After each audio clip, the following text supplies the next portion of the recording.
लिखिया तद तुसी अपने बुरियां राहां नूं ते अपने कम्मां नूं चेते करोगे भई वो चंगे नहीं सन। हालेलुया।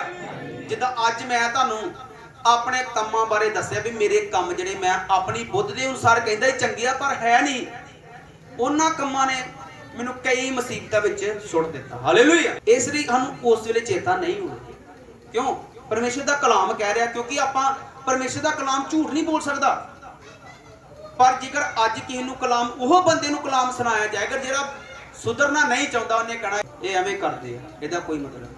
पर वही बंदा जेकर परमेश्वर च आ जाएगा तो फिर वही गवाही देगा भी ये कलाम सही है, मैनूं मुड़ना चाहिए। हालेलुया।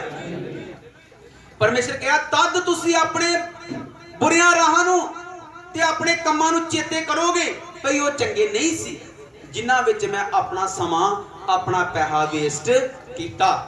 ते जदों तुसी परमेश्वर दी रोशनी साडे जीवन च वेखो, जिद्दां एक कमरा जेकर रात दे समय कमरे च हनेरा होएगा, कमरे विच सानूं कुछ भी दिखाई नहीं देना। असीं सोचांगे कि कमरे विच कुछ नहीं है, चाहे उहदे विच कोई ठेडा लगण वाली वस्तु पई आ, पर सानूं दिखाई नहीं देनी क्योंकि रोशनी नहीं है। पर जिवें परमेश्वर दी रोशनी साडे जीवन विच, जिद्दां कमरे दा असीं स्विच ऑन करदे आ, लाइट आउंदी आ ते कमरा रोशन हो जांदा। फिर जिवें जिवें लाइट जिहड़ी वधदी जाएगी उन्नियां बरीक चीज़ां सानूं लभणगीਆਂ। जेकर लाइट थोड़ी आ सानूं कुछ चीज़ां वस्तां लभणगीਆਂ जिहड़ियां कमरे 'च नहीं होणीਆਂ चाहीदियां, पर कई होर वस्तां बरीक सानूं नहीं लभणीਆਂ क्योंकि लाइट घट आ। जिवें होर लाइट वधा दांगे, बल्ब की जी वाट असीं होर वधा दांगे, सानूं छोटिया छोटिया कीड़ियां लभणियां शुरू हो जाएगी। साडी जिंदगी च उस तरह जिस तरह साडी जीवन में रोशनी परमेश्वर की वधदी जाएगी, सानूं लगना कि साडे जीवन में यह भी गलती है। जेकर थोड़ी रोशनी आएगी स्टार्टिंग में सानूं लगना भी ठीक आ, आम लोगों नाल आपां चंगे आ, आपां चर्च जा रहे हैं। पर जिवें रोशनी वधदी जाएगी सानूं कहेगा लगेगा नहीं आ भी काम माड़ा वा, ये भी मैनूं छड्डना चाहिए।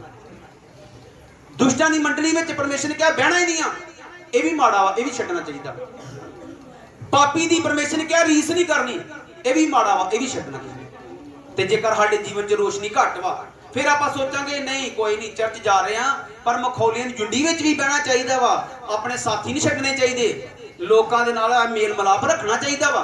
फिर आपां इदां दी सोचांगे, फिर आखांगे कि कोई नहीं चुगली निंदिया किसी दी करनी पैंदी है, की करिए, बुराई करनी पैंदी, जिहड़ा बंदा माड़ा उहदी बुराई करनी पैंदी है। फिर आपां कहांगे पर जेकर परमेश्वर का कलाम कहता भी किसी चुगली नहीं करनी, किसी बुराई नहीं करनी, फिर असीं सोचांगे भी नहीं ये कलाम दे विच लिखिआ है आपां काम नहीं करना, क्योंकि रोशनी जिन्हां दे जीवन च वधदी जांदी आ उन्हां दे काम उन्ने ठीक हुंदे जांदे आ ते लोक उहनूं बुरा समझदे आ भी ये सही नहीं है बंदा, ये हुण साडे नालों अलग हो चुका, ओहदे फिर लोक हौली हौली की हो जांदे आ विरुद्ध हो जांदे।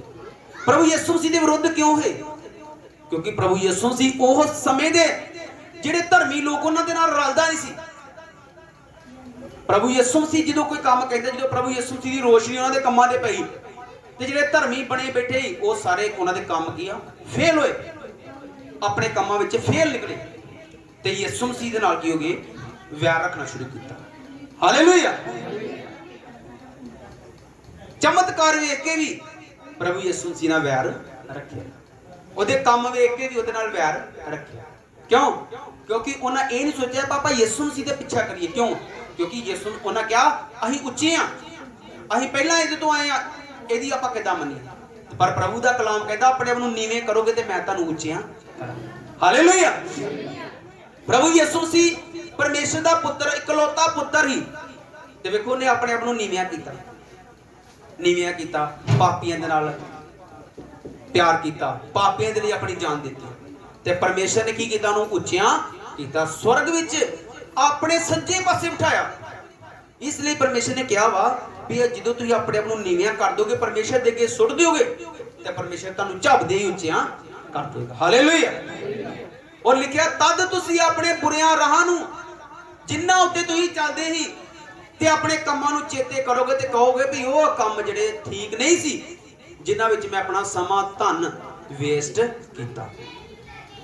तुसीं अपने औगणां उत्ते ते अपने घिनौने कामां उत्ते अपनी नजर विच आप तो घिन करोगे। हालेलुया। ਅਸੀਂ ਸੋਚਦੇ ਹਾਂ ਯਾਰ ਇਦਾਂ ਦੇ ਕੰਮ ਆਪਾਂ ਕਰਦੇ ਸੀ, ਹੁਣ ਤੇ ਆਪਾਂ ਸੋਚ ਕੇ ਸਾਨੂੰ ਨਫ਼ਰਤ ਹੁੰਦੀ ਹੈ। ਪਰਮੇਸ਼ਰ ਨੇ ਕਿਹਾ ਜਿਹੜੇ ਤੁਹਾਡੇ ਕੰਮ ਤੁਸੀਂ ਪਹਿਲਾਂ ਕਰ ਦੋ ਉਦੋਂ ਤੁਹਾਨੂੰ ਕੀ ਆਏਗੀ, ਸ਼ਰਮ ਆਏਗੀ। ਤੁਸੀਂ ਸ਼ਰਮਾਓਗੇ ਵੀ ਇਹ ਕੰਮ ਮੇਰੇ ਜੀਵਨ 'ਚ ਹੈ ਹੀ ਤੇ ਮੈਨੂੰ ਕਿੰਨੀ ਸ਼ਰਮਿੰਦਗੀ ਹੋ ਰਹੀ ਆਪਣੇ ਕੰਮ ਯਾਦ ਕਰਕੇ। ਪਰਮੇਸ਼ਰ ਦਾ ਕਲਾਮ ਕਹਿ ਰਿਹਾ ਵੀ ਤੁਸੀਂ ਆਪਣੇ ਔਗਣ, ਆਪਣੇ ਘਿਨਾਉਣੇ ਬੁਰੇ ਕੰਮਾਂ ਤੇ ਨਜ਼ਰ ਮਾਰ ਕੇ ਆਪਣੇ ਆਪ ਤੋਂ ਨਫ਼ਰਤ ਕਰੋ। ਆਪਣੇ ਆਪ ਤੋਂ ਸਮਝੋ ਜਦੋਂ ਇਹ ਟਾਈਮ ਆ ਗਿਆ ਤੇ ਪਰਮੇਸ਼ਰ ਤੁਹਾਡੇ ਕੀ ਆ, ਨਜ਼ਦੀਕ। ਜਿਹੜਾ ਇਨਸਾਨ ਆਪਣੇ ਕੰਮਾਂ ਦੀ ਨਹੀਂ ਪਛਤਾਉਂਦਾ, ਉਹ ਕਹਿੰਦਾ ਵਾ ਵੀ ਨਹੀਂ ਕੰਮ ਮੇਰੇ ਠੀਕ ਹੀ ਹੈਗੇ, ਉਹਦੇ ਜੀਵਨ 'ਚ ਪਰਮੇਸ਼ਰ ਕੰਮ ਨਹੀਂ ਕਰਦਾ। Hallelujah, hallelujah. ਲਿਖਿਆ ਪ੍ਰਭੂ ਯਹੋਵਾ ਦਾ ਵਾਕ ਹੈ, ਜਿਸ ਦਿਹਾੜੇ ਮੈਂ ਤੁਹਾਨੂੰ ਤੁਹਾਡੇ ਸਾਰੇ ਔਗਣਾਂ ਤੋਂ ਸ਼ੁੱਧ ਕਰਾਂਗਾ, ਉਸੇ ਦਿਹਾੜੇ ਮੈਂ ਤੁਹਾਨੂੰ ਤੁਹਾਡੇ ਸ਼ਹਿਰਾਂ ਵਿੱਚ ਵਸਾਵਾਂਗਾ। Hallelujah, hallelujah, hallelujah. ਦੇਖੋ ਪਰਮੇਸ਼ਰ ਦਾ ਵਾਅਦਾ ਕਿ ਪਰਮੇਸ਼ਰ ਨੇ ਕਿਹਾ ਉਨੀ ਦੇਰ ਤੱਕ ਮੈਂ ਕੋਈ ਕੰਮ ਨਹੀਂ ਕਰਨਾ। ਪਰਮੇਸ਼ਰ ਕਹਿ ਰਿਹਾ ਭਾਈ ਜਿੰਨਾ ਮੈਨੂੰ ਮਰਜ਼ੀ ਪਕਾਰੋ, ਜੇਕਰ ਤੁਸੀਂ ਆਪਣੇ ਘਿਨਾਉਣੇ ਕੰਮਾਂ ਤੋਂ ਨਫ਼ਰਤ ਨਹੀਂ ਕਰੋਗੇ, ਭਾਈ ਜਿਹੜੇ ਕੰਮ ਸਾਡੇ ਪਹਿਲੇ ਮਾੜੇ ਸੀ, ਪਛਤਾਵਾ ਨਹੀਂ ਕਰੋਗੇ, ਉਨੀ ਦੇਰ ਤੱਕ ਮੈਂ ਤੁਹਾਡੇ ਉਜੜੇ ਹੋਏ ਬਾਗਾਂ ਨੂੰ ਨਹੀਂ ਵਸਾਉਣਾ। Hallelujah, hallelujah.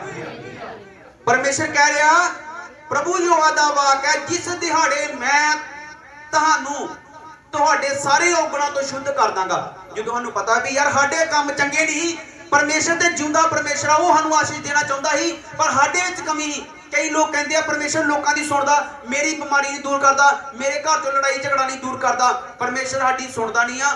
ਪਰਮੇਸ਼ਰ ਨੂੰ ਮਾੜਾ ਚੰਗਾ ਕਹਿ ਕੇ ਹੋਰ ਆਪਣੇ ਤੇ ਕ੍ਰੋਧ ਜਿਹੜਾ ਇਕੱਠਾ ਕਰਦੇ ਆ। ਹਾਲੇਲੂਇਆ। ਜਿੱਦਾਂ ਇਸਰਾਇਲੀ ਪਰਮੇਸ਼ਰ ਨੇ 450 ਸਾਲ ਦੀ ਗੁਲਾਮੀ ਤੋਂ ਬਾਅਦ, ਕਿਉਂ ਪਰਮੇਸ਼ਰ ਨੇ ਵਾਅਦਾ ਕੀਤਾ ਸੀ। ਪਰਮੇਸ਼ਰ ਨੇ ਕਿਹਾ ਅਬਰਾਹਮ ਤੇਰੀ ਅੰਸ਼ ਨੂੰ ਮੈਂ ਵਧਾਉਣਾ ਵਾ ਤੇ ਤੇਰੇ ਅੰਸ਼ ਚੋਂ ਰਾਜੇ ਨਿਕਲਣਗੇ। ਹਾਲੇਲੂਇਆ। ਅਬਰਾਹਮ ਦੇ ਨਾਲ ਪਰਮੇਸ਼ਰ ਨੇ ਵਾਅਦਾ ਕੀਤਾ ਤੇ ਪਰਮੇਸ਼ਰ ਨੇ ਕਿਹਾ ਅਬਰਾਹਮ ਦਾ ਵਾਅਦਾ ਉਹਦੇ ਬੱਚਿਆਂ ਦੇ ਨਾਲ ਜਾਏਗਾ।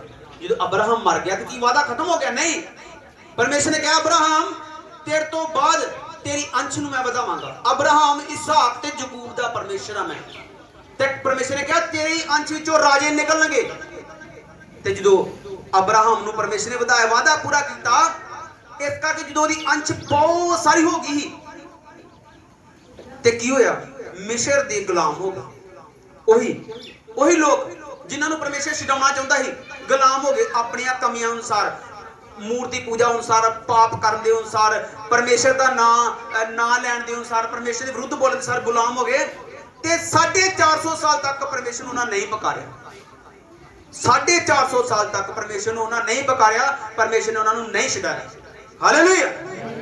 ਪਰਮੇਸ਼ਰ ਕਿਸੇ ਨੂੰ ਪੈਣ ਤੇ ਪਰ ਸਾਡੀ ਜ਼ਿੰਦਗੀ ਦਾ ਭੁਲੇਖਾ ਵਾ, ਸਾਨੂੰ ਭੁਲੇਖਾ ਦੂਰ ਕਰ ਦੇਣਾ ਚਾਹੀਦਾ ਕਿ ਜੇਕਰ ਆਪਾਂ ਮੂੰਹ ਉਦਾਸ ਬਣਾ ਕੇ ਪਰੇਸ਼ਾਨੀ ਵਿੱਚ ਬੈਠਾਂਗੇ ਤੇ ਪਰਮੇਸ਼ਰ ਨੂੰ ਆਪਾਂ ਨਹੀਂ ਪੁਕਾਰ ਰਹੇ, ਆਪਣੇ ਕੰਮ ਨਹੀਂ ਬਦਲ ਰਹੇ, ਆਪਣੇ ਬੁਰੇ ਕੰਮਾਂ ਤੋਂ ਪਛਤਾਵਾ ਨਹੀਂ ਕਰ ਰਹੇ, ਤੇ ਪਰਮੇਸ਼ਰ ਸਾਡੀ ਮਦਦ ਵਾਸਤੇ ਨਹੀਂ ਆਉਣ ਵਾਲਾ।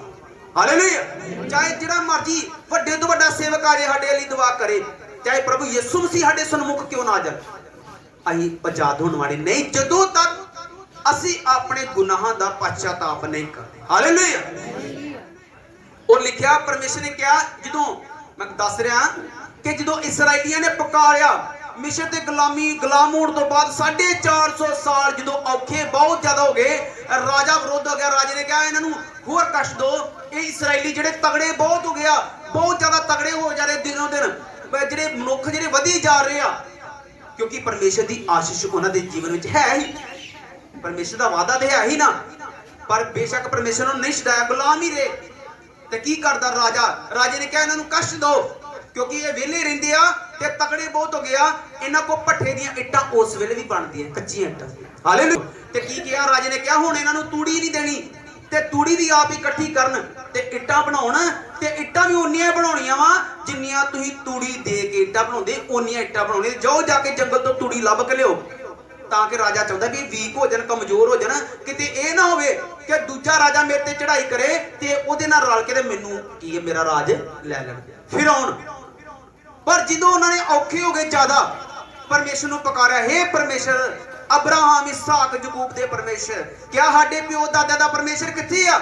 ਅਸੀਂ ਤੇ ਅੱਜ ਮੁਸ਼ਕਲ 'ਚ ਪਏ ਹੋਏ ਆ। ਕਹਿੰਦੇ ਸੀ ਸਾਡੇ ਪਿਓ ਦਾਦੇ ਕਹਿੰਦੇ ਨੇ ਸਾਡਾ ਪਰਮੇਸ਼ਰ ਜੋ ਆ ਪਰਮੇਸ਼ਰ ਸੈਨਾ ਦਾ ਜੋ ਆ ਕਿੱਥੇ ਗਿਆ ਤੁਹਾਡਾ ਪਰਮੇਸ਼ਰ।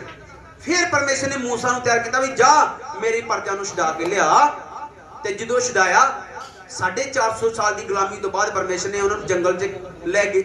ਜੰਗਲ ਤੱਕ ਜਦੋਂ ਪਰਮੇਸ਼ਰ ਕਹਿੰਦਾ ਹੁਣ ਮੈਂ ਤੁਹਾਨੂੰ ਵਧੀਆ ਕਨਾਨ ਦੀ ਧਰਤੀ 'ਚ ਪਹੁੰਚਾਉਣ ਵਾਲਾ ਵਾਂ, ਜਿੱਥੋਂ ਦੁੱਧ ਸ਼ਹਿਦ ਦੀਆਂ ਨਦੀਆਂ ਵਗਦੀਆਂ ਵਾਂ, ਜਿੱਥੋਂ ਮਿੱਟੀ ਪੁੱਟੋਗੇ ਤਾਂਬਾ ਨਿਕਲੇਗਾ, ਮਿੱਟੀ ਪੁੱਟੋਗੇ ਸੋਨਾ ਨਿਕਲੇਗਾ। ਹਾਲੇਲੂਇਆ। ਜਿਹਦੇ ਪੱਥਰ ਹੀ ਲੋਹੇ ਦੇ ਨੇ। ਪਰਮੇਸ਼ਰ ਨੇ ਕਿਹਾ ਤੁਹਾਨੂੰ ਮੈਂ ਇਹੋ ਜੀ ਆਸ਼ੀਸ਼ ਧਰਤੀ 'ਚ ਪਹੁੰਚਾਉਣ ਆਉਣਾ। ਪਰ ਕਈਆਂ ਨੇ ਆਪਣੇ ਖੁਦ ਵਾਸਤੇ ਭੋਜਨ ਮੰਗ ਕੇ ਪਰਮੇਸ਼ਰ ਨੂੰ ਪਰਖਿਆ, ਆਪਣੇ ਆਤੀ ਰੋਟੀ ਮੰਗੀ, ਭੁੱਖ ਲੱਗੀ, ਉਹਨਾਂ ਕਿਹਾ ਇਹ ਪਰਮੇਸ਼ਰ ਜਿਹੜਾ ਵਾ ਇਹ ਕੋਈ ਪਰਮੇਸ਼ਰ ਨਹੀਂ ਆ, ਸਾਨੂੰ ਜੰਗਲ ਵਿੱਚ ਮਰਵਾਉਣ ਵਾਸਤੇ ਲੈ ਕੇ ਆਇਆ ਵਾ। ਇੰਨੇ ਲੋਕਾਂ ਦਾ ਇੰਤਜ਼ਾਮ ਕਿੱਦਾਂ ਕਰੇਗਾ ਜੰਗਲ ਵਿੱਚ? 6 ਲੱਖ ਲੋਕਾਂ ਨੂੰ ਰੋਟੀ ਕਿੱਥੋਂ ਖਵਾਏਗਾ? ਲੰਗਰ ਕਿੱਦਾਂ ਲਾਏਗਾ? ਮੂਸਾ ਦੇ ਦੁਆਲੇ ਹੋ ਗਏ, ਤੂੰ ਸਾਨੂੰ ਇੱਥੇ ਮਰਵਾਉਣ ਵਾਸਤੇ ਲੈ ਕੇ ਆਇਆ। ਅਸੀਂ ਉੱਥੇ ਹੀ ਚੰਗੇ ਸੀ, ਗੁਲਾਮੀ ਵਿੱਚ ਹੀ ਮੀਟ ਖਾਂਦੇ ਸੀ, ਉੱਥੇ ਮੀਟ ਦੇ ਦੜੇ ਲੱਗੇ ਰਹਿੰਦੇ ਸੀ, ਇੱਥੇ ਤੁਹਾਨੂੰ ਭੁੱਖੇ ਮਾਰਨ ਵਾਸਤੇ ਲੈ ਕੇ ਆਇਆ। ਅਸੀਂ ਉਹ ਜ਼ਬਾਨ ਕਰਕੇ ਵੇਖੋ ਤੇ ਕੀ ਪਰਮੇਸ਼ਰ ਨੂੰ ਕੋਸਿਆ, ਔਰ ਪਰਮੇਸ਼ਰ ਨੇ ਕੀ ਆ ਮਨ ਬਰਸਾਇਆ ਉਹਨਾਂ ਦੀ। ਹਰ ਇੱਕ ਜੰਗਲ ਵਿੱਚ ਵੀ ਉੱਤੋਂ ਮਨ ਬਰਸਾਇਆ, ਲੋਕਾਂ ਰੋਟੀ ਰੱਜ ਵੀ ਖਾਧੀ, ਪਾਣੀ ਚਟਾਨ ਤੋਂ ਪਿਆਇਆ, ਪਰ ਫਿਰ ਵੀ ਪਰਮੇਸ਼ਰ ਨੂੰ ਕੋਸਦੇ ਰਹੇ ਤੇ ਉੱਥੇ ਹੀ ਨਾਸ ਹੋ ਗਏ। ਹਾਲੇਲੂਇਆ। ਉਹ ਧਰਤੀ ਤੇ ਨਹੀਂ ਪਹੁੰਚ ਸਕੇ ਜਿਹੜੀ ਪਰਮੇਸ਼ਰ ਉਹਨਾਂ ਨੂੰ ਦੇਣਾ ਚਾਹੁੰਦਾ ਹੈ। ਕਿਉਂ? ਕਿਉਂਕਿ ਉਹਨਾਂ ਨੇ ਇਹ ਨਹੀਂ ਕਿਹਾ ਵੀ ਅਸੀਂ ਗਲਤ ਆ। ਉਹਨਾਂ ਕਿਹਾ ਪਰਮੇਸ਼ਰ ਜਿਹੜਾ ਸਾਨੂੰ ਇਹ ਕਰ ਰਿਹਾ, ਪਰਮੇਸ਼ਰ ਸਾਨੂੰ ਭੁੱਖੇ ਮਾਰ ਰਿਹਾ, ਪਰਮੇਸ਼ਰ ਸਾਨੂੰ ਇਹ ਕਰ ਰਿਹਾ, ਪਰਮੇਸ਼ਰ ਦਾ ਦਾਸ ਸਾਨੂੰ ਭੁੱਖੇ ਮਾਰ ਰਿਹਾ। ਪਰਮੇਸ਼ਰ ਨੂੰ ਕੋਸਦੇ ਰਹੇ, ਆਪਣੀ ਗਲਤੀ ਨਹੀਂ ਮੰਨੀ ਤੇ ਉੱਥੇ ਦੇ ਉੱਥੇ ਹੀ ਨਾਸ ਹੋ ਗਈ। ਹਾਲੇਲੂਇਆ। ਵੇਖੋ ਜੇਕਰ ਪਰਮੇਸ਼ਰ ਨੇ ਉਹਨਾਂ ਨੂੰ 450 ਸਾਲ ਦੀ ਗੁਲਾਮੀ ਤੋਂ ਆਜ਼ਾਦ ਕੀਤਾ ਹੈ ਆਪਣੇ ਸੇਵਕ ਦੇ ਦੁਆਰਾ, ਮੁਸ਼ਕਲਾਂ ਪਰੇਸ਼ਾਨੀਆਂ ਜੋ ਰਾਜੇ ਨਾਲ, ਇੱਕ ਰਾਜੇ ਦੇ ਵਿੱਚੋਂ, ਰਾਜੇ ਦੇ ਰਾਜ ਵਿੱਚੋਂ ਬਿਨਾਂ ਹਥਿਆਰ ਤੋਂ ਇੱਕ ਇਨਸਾਨ 6 ਲੱਖ ਲੋਕਾਂ ਨੂੰ ਛੁਡਾ ਕੇ ਲਿਆਉਣਾ ਕਿੱਡੀ ਤਗੜੀ ਗੱਲ। ਪਰ ਉਹ ਭੁੱਲ ਗਏ ਕਿ ਐਡਾ ਤਗੜਾ ਚਮਤਕਾਰ ਪਰਮੇਸ਼ਰ ਨੇ ਕੀਤਾ, ਉਹ ਭੁੱਲ ਗਏ ਤੇ ਪਰਮੇਸ਼ਰ ਨੂੰ ਕੋਸਣਾ ਸ਼ੁਰੂ ਕਰਤਾ। ਉੱਥੇ ਦੇ ਉੱਥੇ ਜੰਗਲ 'ਚ ਨਾਸ ਹੋ ਗਈ। ਜੇਕਰ ਪਰਮੇਸ਼ਰ ਨੇ ਕਿਹਾ ਸਾਨੂੰ ਕਿ ਮੈਂ ਤੁਹਾਨੂੰ ਧਰਤੀ ਦੀਆਂ ਸਾਰੀਆਂ ਕੌਮਾਂ ਤੋਂ ਉੱਚਾ ਕਰਾਂਗਾ, ਜੇਕਰ ਆਪਾਂ ਉੱਚਾ ਹੋਣਾ ਚਾਹੁੰਦੇ ਆ, ਆਪਣੇ ਜੀਵਨ 'ਚ ਤਰੱਕੀ ਕਰਨਾ ਚਾਹੁੰਦੇ ਆ, ਤੇ ਸਾਨੂੰ ਕਦੇ ਵੀ ਪਰਮੇਸ਼ਰ ਨੂੰ ਕੋਸਣਾ ਨਹੀਂ। ਜਦੋਂ ਵੱਧ ਤੋਂ ਵੱਧ ਪਰਮੇਸ਼ਰ ਦੀ ਆਰਾਧਨਾ ਕਰਨੀ ਚਾਹੀਦੀ ਆ, ਉਹਦੇ ਹੁਕਮਾਂ ਤੇ ਚੱਲਣਾ ਚਾਹੀਦਾ। ਹਾਲੇਲੂਇਆ। ਔਰ ਪਰਮੇਸ਼ਰ ਕਹਿ ਰਿਹਾ ਮੈਂ ਤੁਹਾਨੂੰ ਤੁਹਾਡੇ ਸ਼ਹਿਰਾਂ ਵਿੱਚ ਵਸਾਵਾਂਗਾ। ਉਹ ਵੀਰਾਨ ਧਰਤੀ ਜੋ ਸਾਰੇ ਰਾਹ ਲੰਘਦਿਆਂ ਦੀ ਨਜ਼ਰ ਵਿੱਚ ਵੀਰਾਨ ਪਈ ਸੀ, ਵਾਹੀ ਜਾਏਗੀ। ਹਾਲੇਲੂਇਆ। ਪਰਮੇਸ਼ਰ ਕਹਿੰਦਾ ਉਹ ਧਰਤੀ ਜਿਹੜੀ ਵੀਰਾਨ ਪਈ ਸੀ, ਲੰਘਦੇ ਲੋਕ ਵੇਖਦੇ ਵੀ ਇਹ ਜ਼ਮੀਨ 'ਚ ਕੋਈ ਫਲ ਨਹੀਂ ਆ, ਇਹ ਘਰ 'ਚ ਕੋਈ ਆਸ਼ੀਸ਼ ਨਹੀਂ ਆ। ਲੰਘਣ ਵਾਲੇ ਲੋਕ ਕਹਿੰਦੇ ਇਹ ਘਰ ਬਰਬਾਦ ਹੋ ਚੁੱਕਾ, ਇਹ ਘਰ 'ਚ ਕੋਈ ਆਸ਼ੀਸ਼ ਨਹੀਂ ਆ। ਪਰਮੇਸ਼ਰ ਕਹਿੰਦਾ ਮੈਂ ਉਹ ਘਰ ਵਿੱਚ ਆਸ਼ੀਸ਼, ਉਹ ਜ਼ਮੀਨ ਵਾਹੀ ਜਾਵੇਗੀ, ਉਹ ਫਸਲ ਜਿਹੜੀ ਆ ਉੱਗੇਗੀ। ਹਾਲੇਲੂਇਆ। ਸਾਡੀ ਜ਼ਿਕਰ ਫਸਲ ਦਾ ਮਤਲਬ ਕੀ? ਸਾਡਾ ਜੀਵਨ, ਸਾਡੇ ਜੀਵਨ 'ਚ ਕੋਈ ਆਸ਼ੀਸ਼ ਨਹੀਂ ਆ।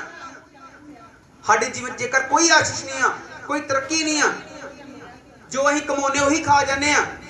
ਪਰ ਜੇਕਰ ਅਸੀਂ ਪਰਮੇਸ਼ਰ ਨੂੰ ਕਬੂਲ ਕਰ ਲਾਂਗੇ, ਕਵਾਂਗੇ ਪ੍ਰਭੂ ਜਿਹੜੇ ਕੰਮ ਸਾਡੇ ਪਹਿਲੇ ਉਹ ਮਾੜੇ ਸੀ, ਹੁਣ ਅਸੀਂ ਪਛਤਾਪ ਕਰਦੇ, ਤੇ ਪਰਮੇਸ਼ਰ ਨੇ ਕਿਹਾ ਉਹ ਜ਼ਮੀਨ ਵਾਹੀ ਜਾਵੇਗੀ ਤੇ 100 ਗੁਣਾ ਫਲ ਦੇਵੇਗੀ। ਹਾਲੇਲੂਇਆ। ਹਾਲੇਲੂਇਆ। ਲਿਖਿਆ ਅਦਨ ਦੇ ਬਾਗ ਵਾਂਗੂ ਹੋ ਗਈ ਆ। ਅਦਨ ਦੇ ਬਾਗ ਵਾਂਗੂ। ਅਦਨ ਦਾ ਬਾਗ ਜਦੋਂ ਪਰਮੇਸ਼ਰ ਨੇ ਲਗਾਇਆ, ਅਦਨ ਦਾ ਬਾਗ, ਪਹਿਲੇ ਇਨਸਾਨ ਨੂੰ ਜਦੋਂ ਆਦਮ ਨੂੰ ਤਿਆਰ ਕੀਤਾ, ਪਰਮੇਸ਼ਰ ਨੇ ਅਦਨ ਦਾ ਬਾਗ ਉਹਦੇ ਲਈ ਤਿਆਰ ਕੀਤਾ ਵੀ ਵਾਹੀ ਕਰ ਤੇ ਖਾ, ਰੋਟੀ ਖਾ। ਪਰਮੇਸ਼ਰ ਨੇ ਕਿਹਾ ਵਾਹੀ ਕਰ ਅਦਨ ਦੇ ਬਾਗ ਦੀ ਰੋਟੀ ਖਾ। ਪਰਮੇਸ਼ਰ ਨੇ ਇੱਕ ਨਦੀ ਜਿਹੜੀ ਆ ਤਿਆਰ ਕੀਤੀ ਬਾਗ ਨੂੰ ਸਿੰਜਣ ਲਈ। ਕਹਿਣ ਦਾ ਮਤਲਬ ਉਸ ਬਾਗ ਵਿੱਚ ਕੋਈ ਕਿਸੇ ਚੀਜ਼ ਦੀ ਕਮੀ ਨਹੀਂ, ਪਰਮੇਸ਼ਰ ਨੇ ਆਪਣੇ ਹੱਥਾਂ ਦੇ ਨਾਲ ਤਿਆਰ ਕੀਤਾ। ਪਰਮੇਸ਼ਰ ਨੇ ਕਿਹਾ ਉਸ ਬਾਗ ਦੀ ਤਰ੍ਹਾਂ ਉਹ ਇਨਸਾਨ ਦੀ ਜਿਹੜੀ ਆ ਜ਼ਮੀਨ ਵਾਹੀ ਜਾਵੇਗੀ, ਉਹਨੂੰ ਆਸ਼ੀਸ਼ ਮਿਲੇਗੀ, ਬਰਕਤ ਮਿਲੇਗੀ। ਹਾਲੇਲੂਇਆ। ਤਦੋਂ ਕੌਮਾਂ ਜਿਹੜੀਆਂ ਤੁਹਾਡੇ ਆਲੇ ਦੁਆਲੇ ਬਚੀਆਂ ਹੋਈਆਂ ਹਨ ਜਾਣਨਗੀਆਂ ਕਿ ਮੈਂ ਜੋ ਵਾ ਢੱਠਿਆਂ ਥਾਵਾਂ ਨੂੰ ਉਸਾਰਨਾ। ਹਾਲੇਲੂਇਆ। ਫਿਰ ਲੋਕ ਜਾਣਨਗੇ ਵੀ ਇਹਨਾਂ ਦਾ ਪਰਮੇਸ਼ਰ ਹੈ। ਤੇ ਜੇਕਰ ਆਪਾਂ ਪਰਮੇਸ਼ਰ ਨੂੰ ਪੁਕਾਰਾਂਗੇ ਨਾ, ਉਦਾਂ ਕਵਾਂਗੇ ਪਰਮੇਸ਼ਰ ਦੀ ਮਹਿਮਾ ਹੋਵੇ, ਪਰਮੇਸ਼ਰ ਦੀ ਮਹਿਮਾ, ਤੇ ਪਰਮੇਸ਼ਰ ਦੀ ਮਹਿਮਾ ਕਿੱਦਾਂ ਹੋਣੀ ਹੈ? ਜੇਕਰ ਸਾਡੇ ਜੀਵਨ 'ਚ ਪਰਮੇਸ਼ਰ ਚਮਤਕਾਰ ਕਰੇਗਾ ਤੇ ਲੋਕ ਵੇਖਣਗੇ ਵੀ ਆਹ ਬੰਦਾ ਜਿਹੜਾ ਪਹਿਲਾਂ ਸਹੀ ਨਹੀਂ, ਪਹਿਲਾਂ ਇਹਦੇ ਜੀਵਨ 'ਚ ਗਰੀਬੀ ਹੀ, ਨਸ਼ਾ ਹੀ, ਬਿਮਾਰੀ, ਅੱਜ ਇਹ ਦਰੁਸਤ ਹੋ ਚੁੱਕਾ ਵਾ, ਪਹਿਲਾਂ ਨਾਲੋਂ ਬਿਹਤਰ ਹੋ ਚੁੱਕਾ, ਤੇ ਪਰਮੇਸ਼ਰ ਦੀ ਵਡਿਆਈ ਆਪੇ ਆਪ ਹੋ ਜਾਣੀ ਹੈ। ਹਾਲੇਲੂਇਆ। ਕਿਉਂਕਿ ਉਹਨਾਂ ਨੇ ਸੁਣਨਾ, ਦੂਜਾ ਕਹੇਗਾ ਇਹ ਪਰਮੇਸ਼ਰ ਦਾ ਨਾਮ ਲੈਂਦਾ ਤਾਂ ਕਰਕੇ ਇਹ ਤਰੱਕੀ ਕਰ ਰਿਹਾ। ਤੇ ਸਮਝੋ ਪਰਮੇਸ਼ਰ ਦੀ ਮਹਿਮਾ ਹੋਗੀ। ਹਾਲੇਲੂਇਆ। ਜੇਕਰ ਆਪਾਂ ਚਾਹੁੰਦੇ ਆ ਪਰਮੇਸ਼ਰ ਕਹਿੰਦਾ ਮੈਂ ਤੈਨੂੰ ਫਿਰ ਉਸਾਰਾਂਗਾ। ਕੋਈ ਵੀ ਇਨਸਾਨ ਜਾਂ ਮੈਂ ਜਾਂ ਕੋਈ ਵੀ ਇਨਸਾਨ ਜਦੋਂ ਕਿਸੇ ਤਰੀਕੇ ਨਾਲ ਡਾਊਨ ਹੋ ਜਾਂਦਾ, ਬਿਮਾਰੀ ਦੇ ਕਰਕੇ, ਕਰਜ਼ੇ ਦੇ ਕਰਕੇ ਡਾਊਨ ਹੋ ਜਾਂਦਾ, ਤੇ ਪਰਮੇਸ਼ਰ ਦੀ ਜੇਕਰ ਉਹ ਪਰਮੇਸ਼ਰ ਦਾ ਬੂਹਾ ਖੜਕਾਏ ਤੇ ਪਰਮੇਸ਼ਰ ਕਹਿੰਦਾ ਮੈਂ ਤੈਨੂੰ ਬਹੁਤੇ ਪਿਆਰ ਨਾਲ ਪਿਆਰ ਕੀਤਾ, ਆਪਣੀ ਵੱਡੀ ਦਇਆ ਨਾਲ ਖਿੱਚ ਲਿਆ, ਮੈਂ ਤੈਨੂੰ ਫਿਰ ਉਸਾਰਾਂਗਾ। ਹਾਲੇਲੂਇਆ। ਪਰਮੇਸ਼ਰ ਕਹਿੰਦਾ ਮੈਂ ਤੈਨੂੰ ਫਿਰ ਉਸਾਰਾਂਗਾ, ਫਿਰ ਤੈਨੂੰ ਮੈਂ ਤਿਆਰ ਕਰਾਂਗਾ, ਫਿਰ ਤੈਨੂੰ ਮੈਂ ਖੜਿਆ ਕਰਾਂਗਾ, ਫਿਰ ਤੈਨੂੰ ਮੈਂ ਆਸ਼ੀਸ਼ ਦੇਵਾਂਗਾ। ਜੇਕਰ ਸ਼ੈਤਾਨ ਨੇ ਸਾਡੀ ਆਸ਼ੀਸ਼ ਖੋਲੀ ਆ ਕੌਤਾ 5 ਅਧਿਆਇ ਦੀ 3 ਦੀ 5 ਆਇਤ ਵਿੱਚ ਕਿ ਆਪਣੇ ਪੂਰੇ ਦਿਲ ਨਾਲ ਯਹੋਵਾ ਤੇ ਭਰੋਸਾ ਰੱਖ ਤੇ ਆਪਣੀ ਸਮਝ ਉੱਤੇ ਇਤਬਾਰ ਨਾ ਕਰ। ਪਰਮੇਸ਼ਰ ਕਹਿੰਦਾ ਇਹ ਨਾ ਕਹਿ ਵੀ ਮੈਂ ਬੁੱਧਵਾਨ ਆ, ਮੈਂ ਬਹੁਤ ਪੜ੍ਹਿਆ ਲਿਖਿਆ, ਮੈਂ ਬਹੁਤ ਸਮਝਦਾਰ ਆ, ਮੈਂ ਸਹੀ ਕਰਾਂਗਾ। ਪਰਮੇਸ਼ਰ ਕਹਿੰਦਾ ਆਪਣੇ ਤੇ ਇਤਬਾਰ ਨਾ ਕਰ, ਪੂਰੇ ਦਿਲ ਨਾਲ ਮੇਰੇ ਤੇ ਭਰੋਸਾ ਰੱਖ ਕਿ ਪਰਮੇਸ਼ਰ ਹੀ ਕੰਮ ਕਰੇਗਾ, ਪਰਮੇਸ਼ਰ ਹੀ ਮੈਨੂੰ ਇਹ ਚੀਜ਼ ਦੇਵੇਗਾ, ਪਰਮੇਸ਼ਰ ਹੀ ਮੈਨੂੰ ਬਲੈਸ ਕਰੇਗਾ, ਉਹੀ ਮੈਨੂੰ ਛਡਾਉਣ ਵਾਲਾ, ਉਹੀ ਮੇਰੀ ਬਿਮਾਰੀ ਦੂਰ ਕਰੇਗਾ। ਜੇਕਰ ਕਈ ਵਾਰ ਆਪਾਂ ਕਹਿੰਦੇ ਆ ਨਹੀਂ ਪਰਮੇਸ਼ਰ ਨੇ ਨਹੀਂ, ਅਸੀਂ ਆਪਣੇ ਪੈਸੇ ਦੇ ਅਨੁਸਾਰ ਚੰਗਾ ਡਾਕਟਰ ਲੱਭਿਆ ਤਾਂ ਆਪਾਂ ਠੀਕ ਹੋਏ। ਹਾਲੇਲੂਇਆ। ਪਰ ਭੈਣ ਤੇ ਭਰਾਓ ਜੇਕਰ ਪਰਮੇਸ਼ਰ ਸਾਡੇ ਜੀਵਨ 'ਚ ਨਹੀਂ ਨਾ ਸਾਨੂੰ ਬਚਾਉਣਾ ਨਹੀਂ ਚਾਹੁੰਦਾ ਤੇ ਆਪਾਂ ਜੇਕਰ ਚੰਗੇ ਡਾਕਟਰ ਕੋਲ ਜਾਣਾ ਸੋਚਾਂਗੇ ਪਰ ਚੱਲ ਆਪਾਂ ਮਾੜੇ। ਜੇਕਰ ਪਰਮੇਸ਼ਰ ਸਾਡੇ ਵੱਲ ਆ ਨਾ ਤੇ ਆਪਾਂ ਜੇਕਰ ਮਾੜੇ ਡਾਕਟਰ ਕੋਲ ਜਾਣਾ ਵਾ, ਜਿਹਨੂੰ ਸਾਡੀ ਬਿਮਾਰੀ, ਮਾੜੇ ਤੋਂ ਮਤਲਬ ਜਿਹਨੂੰ ਸਾਡੀ ਬਿਮਾਰੀ ਸਮਝ ਨਹੀਂ ਆਉਣੀ, ਉਹਦੇ ਕੋਲ ਨਹੀਂ ਜਾਵਾਂਗੇ, ਆਪਾਂ ਉਹਦੇ ਕੋਲ ਚੱਲ ਜਾਵਾਂਗੇ ਜਿਹਨੂੰ ਸਾਡੀ ਬਿਮਾਰੀ ਜਿਹੜੀ ਸਮਝ ਆ ਜਾਣੀ। ਹਾਲੇਲੂਇਆ। ਜੇਕਰ ਡਾਕਟਰ ਨੂੰ ਸਾਡੀ ਬਿਮਾਰੀ ਸਮਝ ਨਹੀਂ ਨਾ ਆ ਰਹੀ, ਕਿਸੇ ਚੀਜ਼ ਦੀ ਕਮੀ ਨਹੀਂ ਆ, ਪਰਮੇਸ਼ਰ ਦੀ ਆਸ਼ੀਸ਼ ਨਹੀਂ, ਕਿਉਂਕਿ ਪਰਮੇਸ਼ਰ ਉਸੇ ਵਕਤ ਡਾਕਟਰ ਦੇ ਮਨ 'ਚ ਪਾਏਗਾ ਕਿ ਇਹਦੀ ਬਿਮਾਰੀ ਆ ਵਾ ਤੇ ਉੱਥੋਂ ਸਾਡਾ ਛੁਟਕਾਰਾ ਹੋਵੇਗਾ। ਹਾਲੇਲੂਇਆ।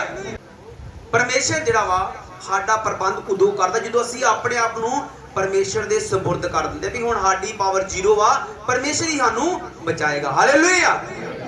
ਆਪਣੇ ਸਾਰੇ ਰਾਹਾਂ ਵਿੱਚ ਉਹਨੂੰ ਪਛਾਣ। ਪਰਮੇਸ਼ਰ ਕਹਿ ਰਿਹਾ ਕਿ ਆਪਣੇ ਸਾਰੇ ਰਾਹਾਂ ਵਿੱਚ ਜੋ ਵੀ ਤੂੰ ਕੰਮ ਕਰਨਾ, ਆਪਣੇ ਘਰ 'ਚ ਕੋਈ ਫੰਕਸ਼ਨ ਕਰਨਾ, ਆਪਣੇ ਘਰ 'ਚ ਕੋਈ ਆਪਣੇ ਘਰ ਦੀ ਉਸਾਰੀ ਕਰਨੀ ਆ, ਆਪਣੇ ਘਰ ਵਿੱਚ ਜੋ ਵੀ ਤੂੰ ਕਰਨਾ, ਸਭ ਤੋਂ ਪਹਿਲਾਂ ਪਰਮੇਸ਼ਰ ਦਾ ਨਾਮ ਲੈ। ਪਰਮੇਸ਼ਰ ਕਹਿ ਰਿਹਾ ਕਿ ਤੂੰ ਆਪਣੀ ਨਿਗਾਹ ਵਿੱਚ ਬੁੱਧਵਾਨ ਨਾ ਹੋ, ਜੋ ਵਾਦਾ ਭੈ ਰੱਖ ਤੇ ਬੁਰਾਈ ਤੋਂ ਲਾਂਭੇ ਰਹਿ ਤੇ ਮੈਂ ਤੇਰੇ ਸਾਰੇ ਮਨੋਰਥਾਂ ਨੂੰ ਪੂਰਾ ਕਰਾਂਗਾ। ਹਾਲੇਲੂਇਆ। ਉਹ ਅਸੀਂ ਜੋ ਅੱਜ ਪਰਮੇਸ਼ਰ ਨੇ ਸਾਨੂੰ ਜਿਹਦਾ ਕਲਾਮ ਦੱਸਿਆ, ਵਚਨ ਦਿੱਤੇ ਆ ਕਿ ਜੇਕਰ ਤੁਸੀਂ ਪੂਰੀ ਤਰ੍ਹਾਂ ਮੇਰੇ 'ਚ ਚੱਲੋਗੇ ਤੇ ਮੈਂ ਤੁਹਾਡੀ ਉਜੜੀਆਂ ਥਾਵਾਂ ਨੂੰ ਮੁੜ ਤੋਂ ਵਸਾਵਾਂਗਾ, ਜਿਹੜੇ ਡਿੱਗ ਚੁੱਕੇ ਮੈਂ ਤੁਹਾਨੂੰ ਫੇਰ ਉਸਾਰਾਂਗਾ, ਜਿਨ੍ਹਾਂ ਦੇ ਜੀਵਨ 'ਚ ਬਿਮਾਰੀ ਦੇ ਕਾਰਨ ਡਿੱਗ ਚੁੱਕਿਆ, ਬਿਮਾਰੀ ਦੇ ਕਾਰਨ ਪਰੇਸ਼ਾਨ, ਮੈਂ ਤੁਹਾਨੂੰ ਫੇਰ ਖੜਿਆ ਕਰਾਂਗਾ। ਹਾਲੇਲੂਇਆ। ਉਹ ਸਭ ਦੁਆ ਕਰੀਏ। Thank you Jesus. Hallelujah. Hallelujah. Hallelujah.